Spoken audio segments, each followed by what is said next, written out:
All right. Well, thank you all for being here. This is the first workshop series of a series for grad school, particularly.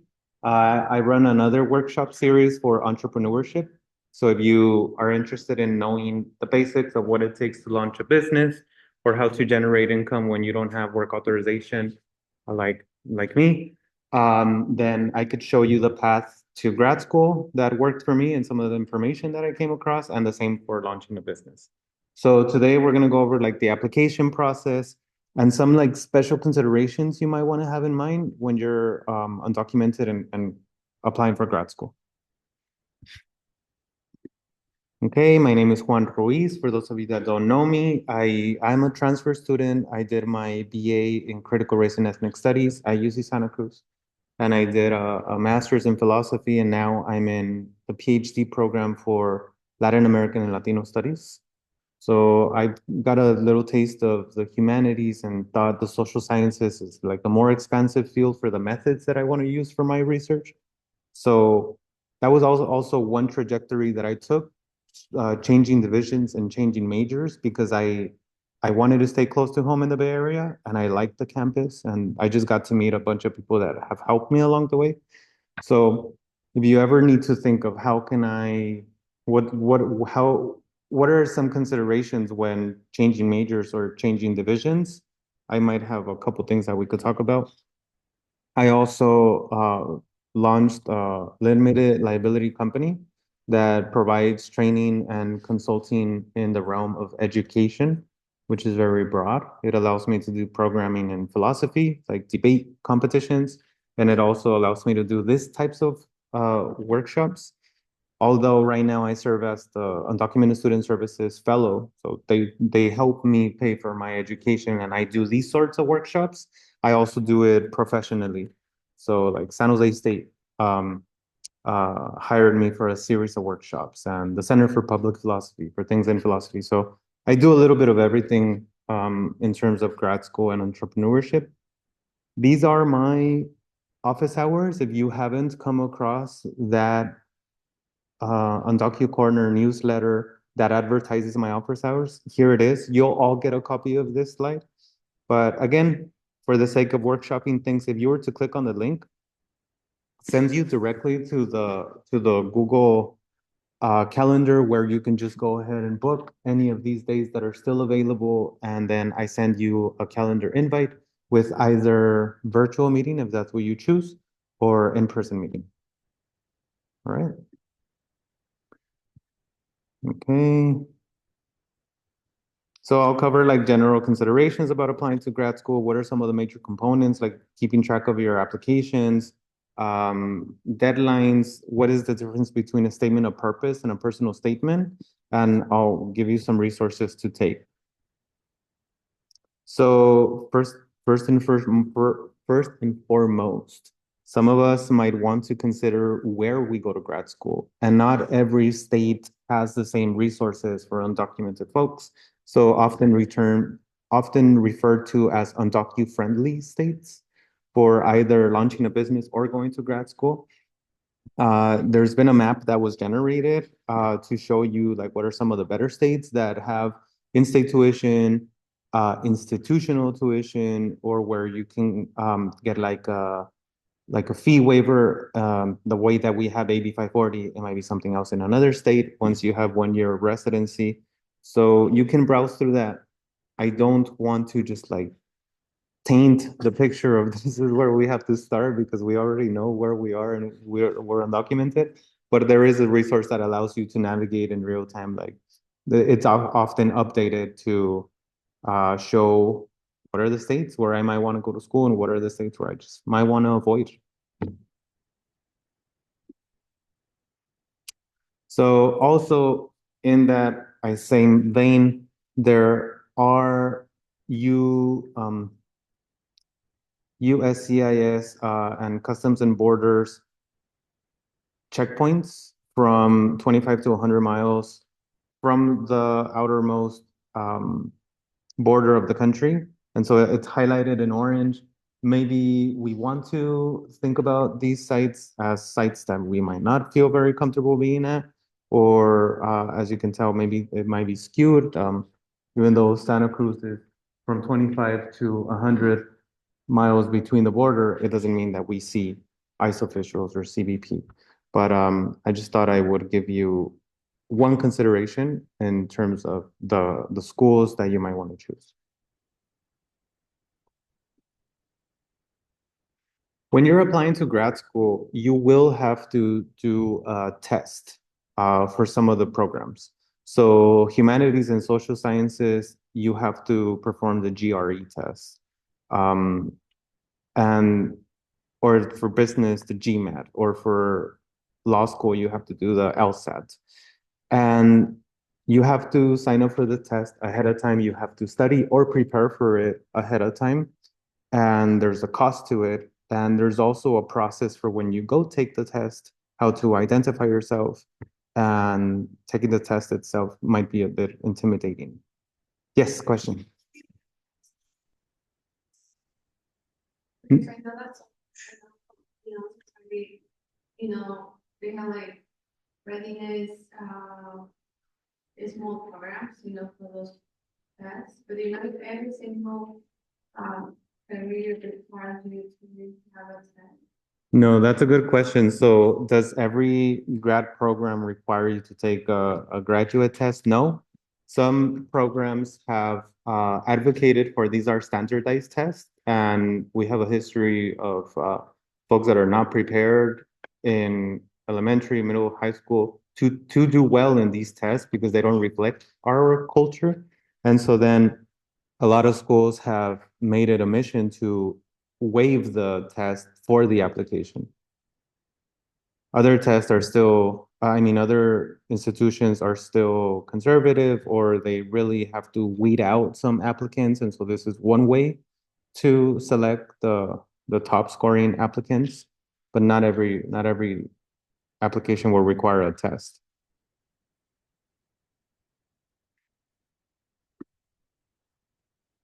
Now, there's also another thing that I want to share with you. It is disclosing your status on your graduate application. There are a number of guidelines, guides that have been created, and there's different approaches to how this can go about. But one thing that I can tell you is that no federal law requires proof of citizenship when you're applying. Yet at the same time, there might come a point where you have to disclose your status because you can't continue in the application otherwise. So it might be unavoidable because financial aid needs to be able to gauge who are our incoming students and how do we align financial aid packages for them. At the same time, it allows to keep stats of who are the students that are enrolling at the university and to provide you with the resources that are adequate for your identity. Your information is protected by FERPA. Nonetheless, if there was like a court ordered or things that are very extreme, deportation case, things of that nature, uh, arrest warrant, some federal crime committed, then the university has to render your records. But these are very ex like extraordinary circumstances. It wouldn't just be that, well, we're going to tell you who are the undocumented students applying. Question? FERPA is Family Education Responsibility. So the idea with FERPA, I don't know exactly the acronym, but the idea with FERPA is that education institutions protect your private information and that of your families. And if you are under 18, then your parents are allowed to have access to your records. But if you are over 18, it's only you. And the institution will not disclose your information. Okay, so some applications look like this right here. Do you have US citizenship? You wouldn't lie. No, it's other. And then you would provide your citizenship. Do you have a visa? Well, it depends. If we are undocumented, we might have overstayed our visa, so we don't have a valid visa. And if you intend to apply for a new or different US visa, please indicate the visa type. It depends, right? If you're in the process of like adjusting your status with the U visa, then you would disclose that. But they look different. The takeaway from here is that it might be unavoidable in these applications, but your information is protected, and don't lie in these applications. And if you ever need us to take a peek at the application and ask how should you complete it, we are always a resource to do that.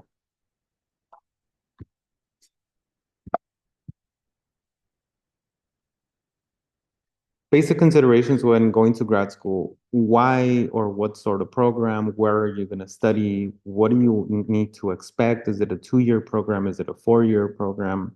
What sort of degree? Is it a professional degree? Like say you want to become a dentist. So it looks very different than if you're doing research about um, communities and their experience with access to dental care. So that might be like a more theoretical realm as opposed to a professional realm and getting a doctorate degree in dentistry. So you want to think about these things. You want to think of the benefits and the cost. Reasons to pursue would be like you want to expand what you know about the field, or you're interested in the field, or the type of career. You want to be a lawyer, then you have to go to law school, right? The wrong reason to think about grad school, and I understand I have been there, that has been the case, because there's no other option. Because the university provides for a realm of benefits and protections. And if we leave the university, we might not have those. And so then it crosses the mind of a lot of us. But at the same time, applying to grad school in itself is like another job, like if part-time or full-time job, however you work. And it's a commitment that you'll make for a number of years. So it's got to be something that you like. It can't just be like your option of I don't want to go back home or whatever I was doing before. Um, doesn't mean that that's not the case. It's been the case. For me at least, I know that I liked my quality of life attached to the university and I wanted to continue that. But I also didn't want to sacrifice what I was doing that made me happy. And so hence the reason why I did a little bit of independent contracting and then I came back to the university because there was still information I needed to explore. At any point you can ask me anything. Different degrees, like I mentioned, some master's degrees, some PhD degrees. It depends on the years, the sort of training you're going to get, and what sort of career orientation you want to take. They all look different. You might have heard MBA, PhD, JD. They do different things. It's different schools, different tests to get there. The application components are usually very similar. You'll have letters of recommendation, personal statements so that they can align you with financial aid options, a statement of purpose. We'll get more into that. Why are you the fit for that program? And transcripts, things of that nature. But it depends what it is that you're gonna get out of it. So application components, I mentioned those, the transcripts, the GPA, and CV resume. I haven't mentioned the others I've mentioned, but we're gonna get into detail with those. You want to keep a timeline wherever you're starting. If it looks different when you're a first year, it looks different when you're a transfer student, and you might have 2 or 3 years when you're a transfer student to not only finish your degree, but apply to the program and then make that transition. So you want to be very proactive about getting the letters of recommendation, keeping up your grades, establishing good relationships with professors. You might have more time to do that when you're a first year, and there's different timelines. I think I attached one of the timelines in the packet that I gave you, but they would look different and I can help you find those. So this is more or less what a detailed timeline would look like if you have coursework like your academic work, and if you're going to go into like a research institution, there's going to be research that you're doing so that you can showcase, I'm interested in doing this. This is the research that I've been doing, and it speaks for itself. And In terms of graduate school, what program or what are the sort of avenues that you have to take for these three to align?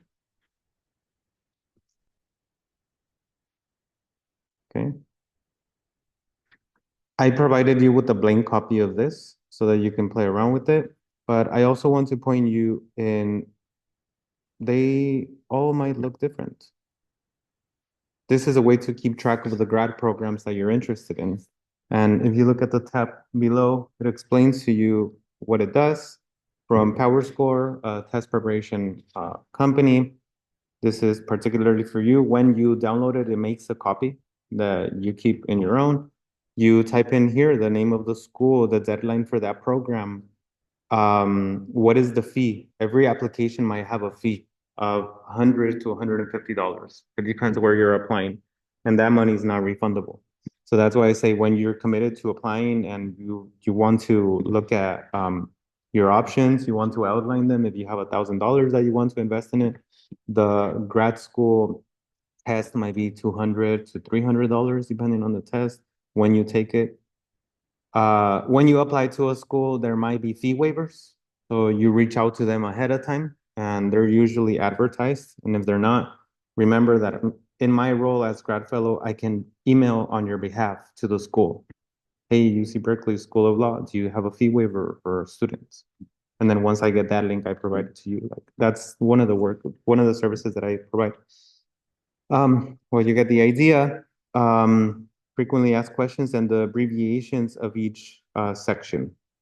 Okay, so I thought this was very useful.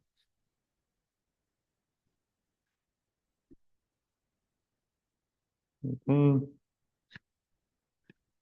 Power score tracker. This is another type of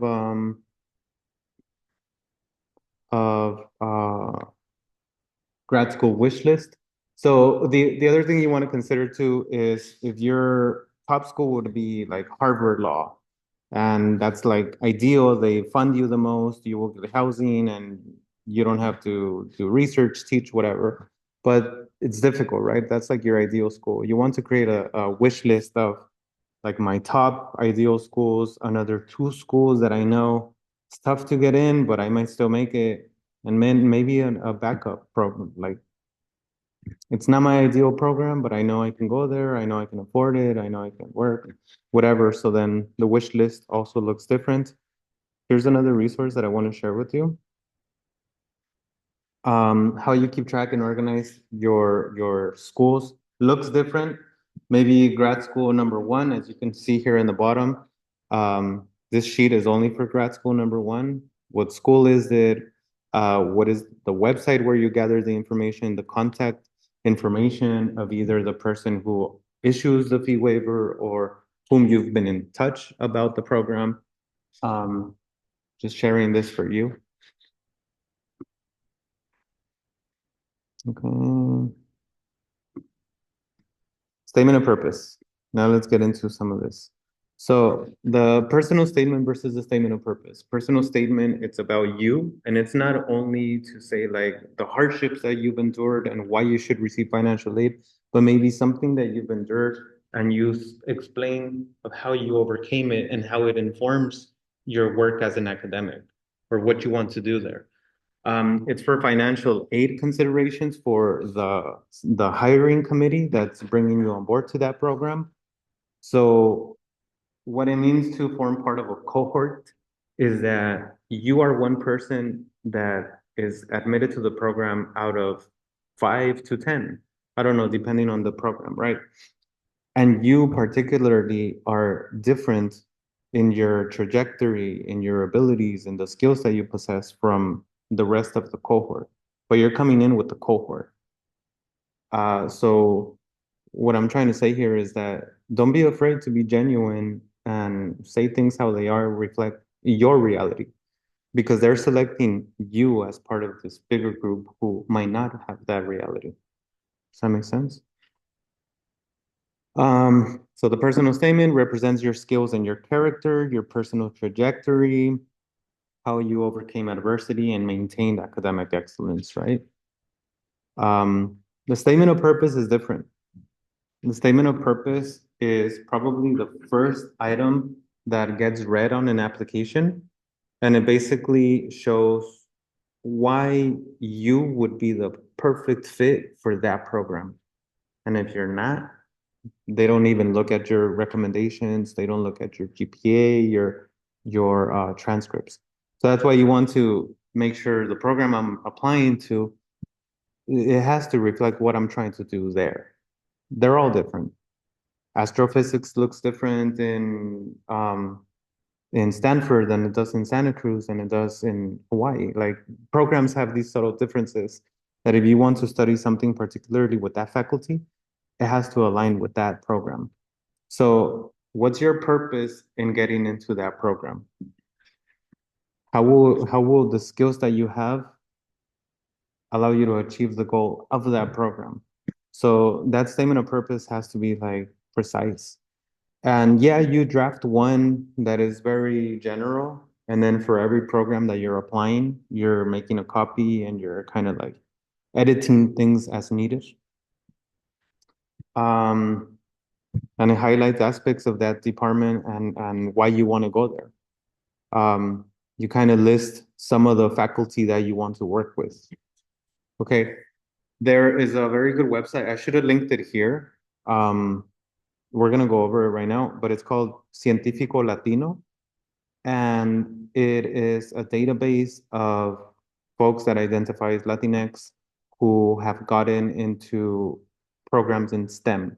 And it shows you the CV or resume they use, the statement of purpose, the personal statement, and you can just download it and take a look at it on your own. We'll go through that right now, but it will give you options.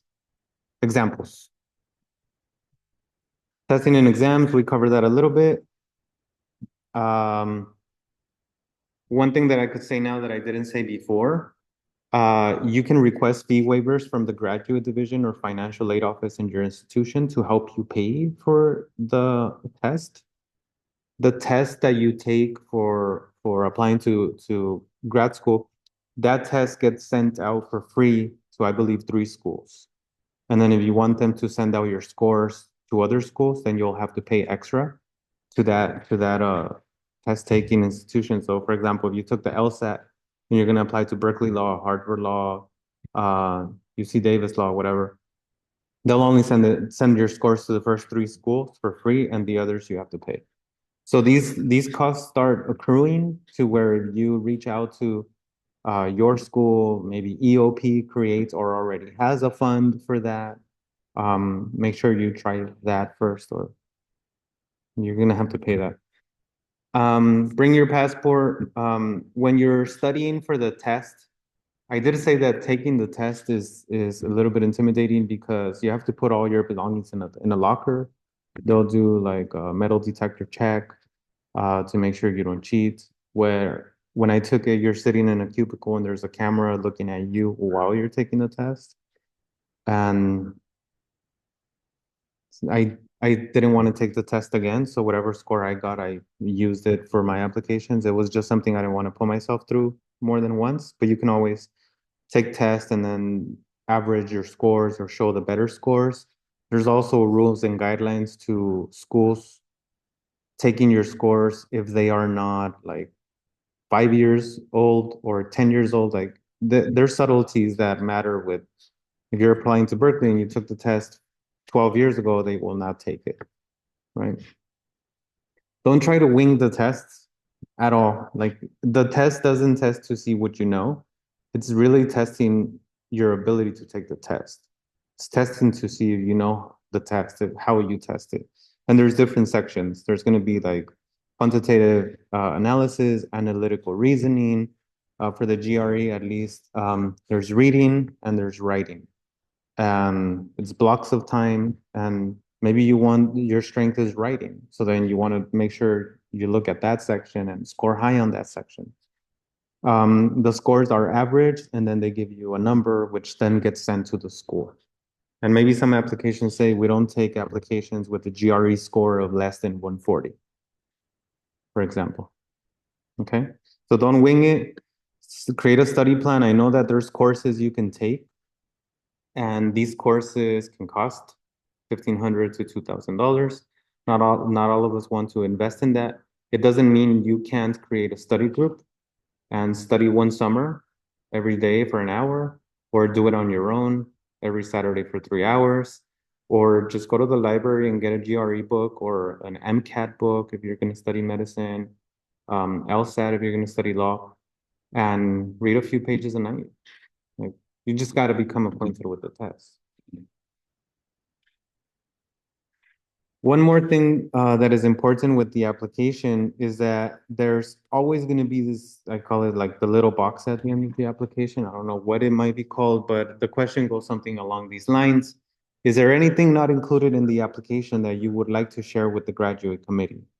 Don't be redundant and mention things that you've already mentioned in your statement of purpose or personal statement. What you might want to do is probably, if you have a fear, here's some examples. If you have fear of standardized testing and you scored low on the GRE, maybe you took the test too late in the application process. Maybe you were having a bad day. You can't postpone it. You got to take the test. Or maybe you do have a history of not doing well in standardized tests. You might want to include that comment there, right? Um, or that you have a W or you failed a grade on your transcript. You had a family hardship that affected a gap that you had in your education. Those are the little things that might make a difference in the hiring committee saying, okay, we were not going to take this applicant because of this dip in their education, but now we see it went beyond their control. Or maybe the GRE scores very low, but the statement of purpose is on point, the recommendations too. And saying something like, this criteria is not an indication of my ability to think critically and do research will go a long way. Yes. So I'm just like, retake the test. You can retake the GRE test, but you're going to have to pay again. And there's schedules of when you sign up to take the test and specific locations and when you have to submit your scores to the application. So that's why the timeline is necessary, because if you want to go $300 and you take the test 3 hours and then you come out and you see your scores are low and you want to do it again, nobody says you can't, but you got to make sure you go through the protocol, registering, paying, and then showing up. Maybe I've heard of folks who turn in their application and they're scheduled to take the test. Like the application is due November and they're scheduled to take the test in December. You might be able to do that and you turn in your application. Some schools say we don't take scores if they're not final before your application. It depends. Every application will be different. Magoosh is a good resource for preparing for these grad tests. They give you samples of some of the tests you might be taking. And I know that some universities offer access to their tutoring. So I don't know if it's something we could look into and offer here. Also, another component of your application will be a sample of your work. That looks different in every field. It could be art portfolio. It could be a film online that you have already uploaded if you're doing film, or it could be an essay if you're going to be going into the social sciences or humanities, for example. So you want to think of this work sample ahead of time. Look at the applications and try to see like what are they asking. And you want to be strategic. The professor who's going to write you your letter, maybe the course that you took and you turn in an essay and then you're going to work on it over the summer. You just want to tie the pieces together of everything. How are we feeling? I'm almost done with this. Questions up to this point? We're good? Is it too much information? I think we run into the problem if it's too much information, it's overwhelming. Why am I even getting into this? Or it's like, I don't give you enough information. And then it's like one of the steps you miss makes a difference. It's a dilemma I face.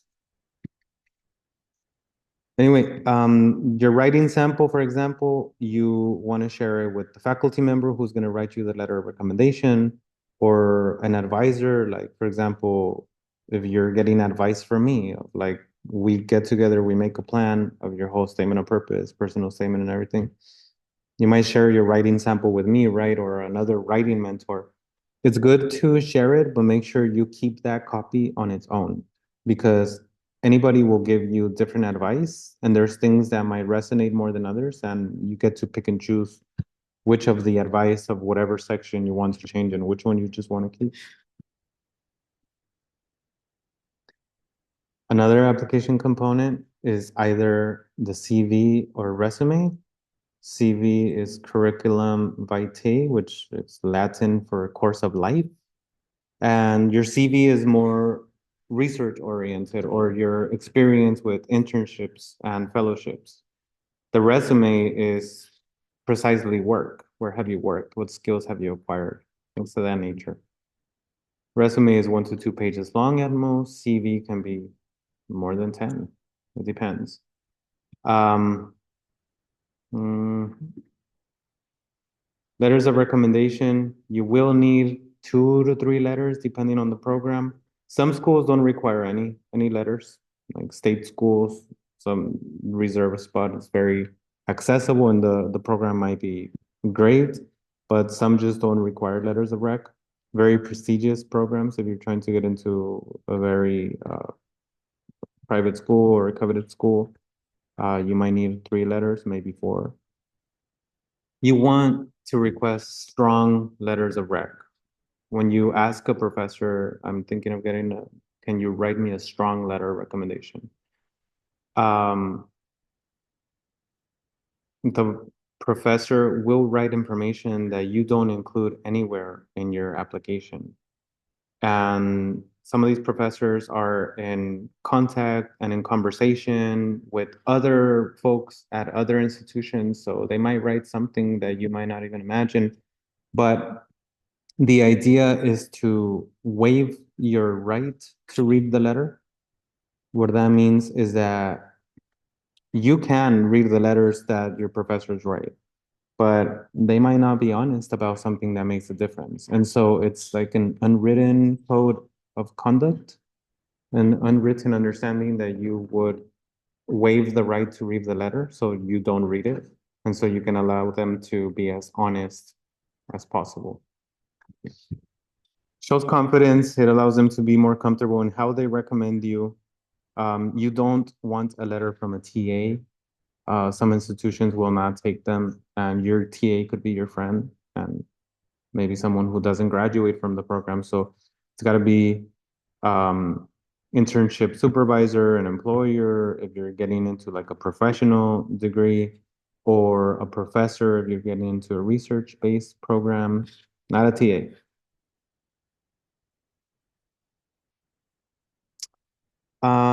Never take a letter from a professor who tells you to write it and that they would just sign it. It's like asking your mom to write a letter about you. You're gonna write all the good things, but it doesn't do you any good. For those of us who had to transfer and be more proactive about getting a letter, don't be afraid to ask for the letter when the quarter begins. Professor, I'm in your course. Be on the lookout for my work. I intend to get a letter of recommendation for a program, and I'll be in office hours talking about my papers or my research. And that can already spark a relationship where the professor sees that you're very proactive about what you're doing and where you're going, and they'll keep note and write you a good, strong letter, as opposed to you not showing up at all to office hours or at the end of the quarter or when the quarter was over. Hey, could you write me a letter? And they might not remember as much.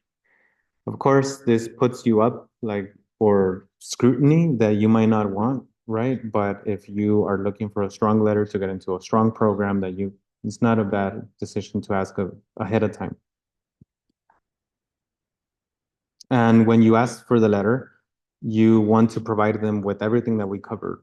Your statement of purpose, this list of schools you're going to apply to, your resume, your transcript, so that the more information that they have about you, the better. They will write a strong letter. And I provide you a sample of how I would go about that. So you're going to need a letter of recommendation for summer programs, scholarships, or fellowships. One, you want to email your professor asking, can I come to office hours, make an appointment? I want to talk about a letter of rec. And then in person, you describe your need for a letter recommendation for whatever it might be. And then afterwards, you say, Professor X, thank you for meeting with me. As I mentioned, here's a list of all the things that you're going to need to write me my strong letter. And you attach your statement of purpose, your transcripts, your writing sample. And the more that they have, the better. Even if it's a working draft, it gives them a sense of like, okay, this is where the person is oriented. This can lead to a very good letter, or it can also lead to, hey, you don't know about this program at this school, you should apply. Like what you're showing me here aligns you well with, I don't know, school in the Midwest that might have a lot of money and you get a good ride. Okay. These are tips that have worked for me. To sharing. Now,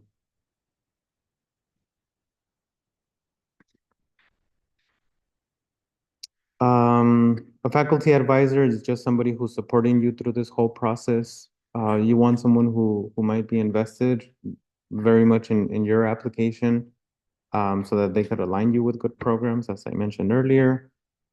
Deadlines, it's going to be on you to make sure they meet the deadlines. You have to send them the information that you said you would and a follow-up.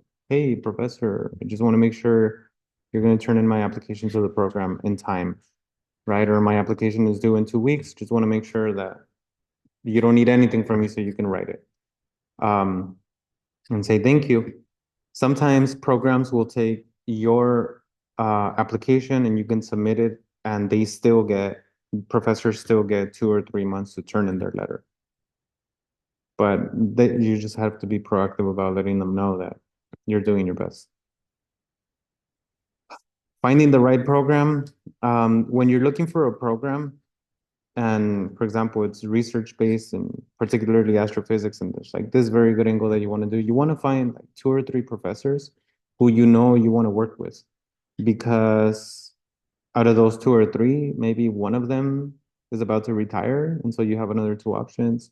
Or then maybe somebody's going on sabbatical, which just means they're getting time off to go do their own research, getting paid to do it. They're not going to answer, they're not going to advise you, they might not be able to teach. So identify 2 or 3 folks that you can mention in your statement of purpose. And going to UC Berkeley, I'm interested in working with Professor A, B, and C because they do A, B, and C. Um, don't be afraid to reach out to grad students of that program and ask them, do you have 5 minutes to tell me, is this even a program I should apply to? Can I get your opinion about working with this professor that I'm interested in working with? Grad students are a good resource. They'll tell you how things are. Contacting the department, of course, in our situation, we have to be very proactive about, how do you fund your students without work authorization, or what pots of money do you have for undocumented students? Um, as a grad fellow, I can do that for you. You don't have to do it again. You come to me, sign up for my office hours. Hey, can you send this email to so and discover what's going on? Um, More on law school. The law school has 5 35-minute test sections. If you're interested in law school, there's a frequently asked questions on going to law school when undocumented. Check out that link. There's free LSAT preparation and Khan's Academy. I'm going to breeze through the last sections on the LSAT so that you can apply to law school. No law school will take your application if you didn't do the LSAT test. If you're interested in learning more about applying to law school, Immigrants Rising, if you already don't know, they're doing great work to advance resources for grad school and entrepreneurship for undocumented folks. They have a seminar. They also have a pre-law boot camp, which is a 4-day session where they do all things about applying to grad school. And if you want to learn about this, on November 7th, there's a webinar that they're having where folks who are already in law school, they can tell you about their application process and their experience. RSVP link live. financial aid resources. I'll cover more about fellowships and loans and financial aid options in my other two workshops. But for now, just remember uh, there's a lot of list already compiled. Some of them overlap their information, but it's not bad to have them all. Maldef for years has been putting together a grad school and fellowship option in scholarships. Check them out, even though right now, if you don't go to grad school, still check out that guide because it has scholarships every year throughout the year. Other resources, if you don't know about them already, my Undocumented Life blog, Pre-Held Dreamers, and Spark Immigrants Rising if you're interested in launching a business, but we'll cover that in my next workshop.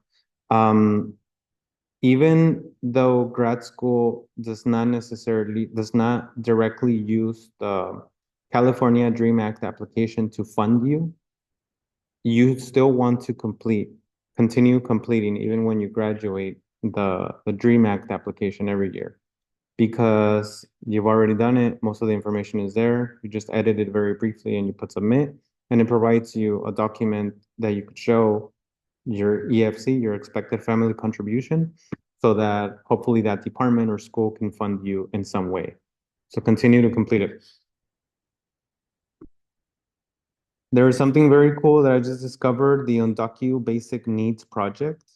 They have put together like a lot of the information outlets that I've shared.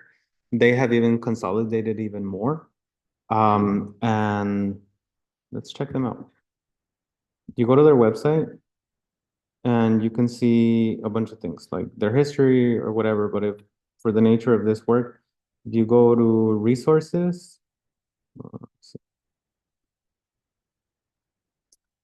there's anything from food, legal resources, but in for the purposes of us, mental health, transportation, applying to grad school. They cover a lot of the information that I have, but more in depth. Like there's guides that are 120 pages. There's some guides that are 40 pages. Different universities are putting together information in New York and New Jersey looks by far different than what California offers to undocumented folks. But if you are interested in going to the East Coast, you might want to know, right? So they have a guide of like 120 pages that you can check out. How do you acquire residency? How do you get in-state tuition? Things of that nature. Check them out. This is fresh. Like this is the information that is very new. Oops.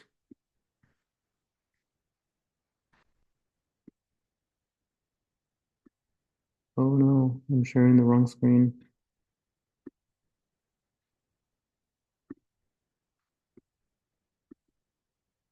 Okay. Lastly, I'm running into the last slides. There are internships that you might want to do in your summers that will fly you out to a school, give you room and board, pay you some money just so that you can learn from folks who already took this avenue of grad school. And they help you fund for your applications, prepare your application so that then you can submit it. I always mention Pixie because that's the one that I did. I went to MIT for a week. They paired me up with a grad student from University of Connecticut, who's still my mentor, will support me in like my projects. And stayed at MIT. They gave me $600 just to spend, flight, food, and the most important thing is they expose you to what is grad school like. Like what should you know before you go so that you can be more prepared. Stanford has a cool one. It's called SURF and it's undergraduate research fellowship to prepare you for grad school. This is put together from the School of Engineering at Stanford. IRT Andover, Boston. I didn't apply to that one because I had gotten into the master's program, but they are dope because they pay for 10 of your applications. And you go to Boston, you stay with a cohort, I think of like 30 other students applying to grad school. And They pair you up with PhD students, master students from a variety of institutions. And the idea is you're working with your cohort and with your mentors, preparing your statement of purpose or preparing your personal statement, drafting out your writing sample. And before you leave, you actually apply to the schools and they pay for it. I think it's a good opportunity to get a sense of what is grad school like and to get more support. Another guide that has been very useful for me by the dream.us, live link, check it out. And lastly, just in closing, I want to tell you that no single route for grad school is the only correct one. Like what I did, that doesn't mean that that's the only way to do it. Make sure that you make a name for yourself and get the department or the program that you're applying to know you. Maybe it's a grad student, maybe it's a professor if you're interested in it. Let's say you want to apply to the LALS PhD program, then you go to office hours for those faculty and you get them to know you so that when you apply, they read the application and like, yeah, I've worked with this student. This is somebody who we should consider. I'm here as a resource, even if you graduate and a year later you tell me, hey, I'm ready to apply. Let's do this. You can count me to support you, and I can email and advocate for you if you reach out. Okay, that's it. Thank you for being here, and I'll stop the recording.